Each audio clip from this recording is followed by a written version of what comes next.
রাসূলুল্লাহ সাল্লাল্লাহু আলাইহি ওয়াসাল্লাম বলেন, অতীতকালে ইসরাইলের মধ্যে একজন জালেম ছিল। জালেম, সেই জালেমের নাম হলো কিফিল।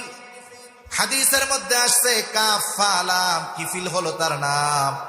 এই লোকটার ব্যাপারে নবীজি বলেন, এমন কোন গুনাহ নাই যেটা কিফিল করে নাই, এমন কোন গুনাহ নাই যেটা কিফিল করে নাই।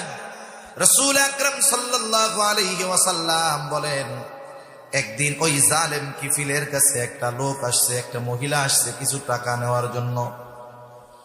মহিলা জালেম কিফিলের কাছে এসে বলে, ও কিফিল, আমি অভাবে পড়েছি, কষ্টে আছি কিফিল, আমাকে কিছু সহযোগিতা করো, আমাকে কিছু টাকা ধার দাও। জালেম কিফিল মানুষকে টাকা ধার দিত না, তার অভ্যাস ছিল সে মানুষকে সুদে টাকা দিত। আছে না নাই সুদখোর? কতজন রোজার মাসে সেহরি ইফতারি ঘাপায়া খাবে, কিন্তু টাকা ঘুষের সুদের। আছে না? একবারে সামনে ডালি ভরা ইফতারি, সেহরির অভাব নাই, কিন্তু টাকা হারাম। হায় হায়, এই হারাম খাইয়া হারাম কইরা ইবাদতই তো কবুল হবে না, ঠিক না?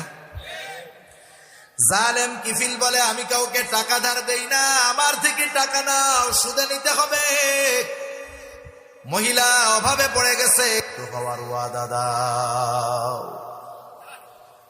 হাদিসের মধ্যে আসছে, কাদাল ফাকিরু আইয়াকুনা কুফরা, দারিদ্রতা মানুষকে কুফরি পর্যন্ত পৌঁছায়া দেয়। আপনার আমার আশেপাশে অনেক মানুষ আছে অপরাধের সাথে সম্পৃক্ত, নারী হোক পুরুষ হোক। কেউ চুরি করে, কেউ অন্যান্য অনেক অপরাধের পথে আছে, অর্থ উপার্জনের জন্য ওই অবৈধ পন্থা অবলম্বন করে। আপনি একটু নিরিবিলি তাকে ডাক দিয়ে জিজ্ঞাসা করবেন যে, তুমি যে চুরি করতেছো, এই লাইনে আসছো, এটা কি ভালো কাজ, কেন আসছো? অধিকাংশ মানুষের উত্তর একটাই হবে আমার মনে হয়, যে এই পথে আমার আসার কারণ হলো আমার অভাব। আমি অভাবের কারণে চুরি করি, অভাবের কারণে ছিনতাই করি। একটা সময় আস্তে আস্তে সে কি হবে? চোর থেকে ডাকাত হবে, খুনি হবে, সন্ত্রাসী হবে, ঠিক কিনা বলেন?